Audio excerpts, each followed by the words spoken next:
At the back of the plan, you'll find the annexes, and these drill down into details of areas that were carried previously in the plan.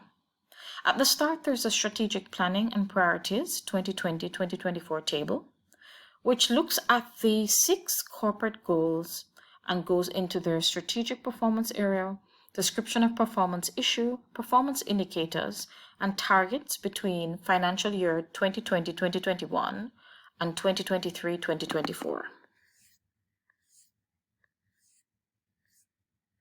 Following this table, there is the Human Resources Capacity Plan, which looks at the different units of the PPC, their current staff complement, and staff complement that is planned over time.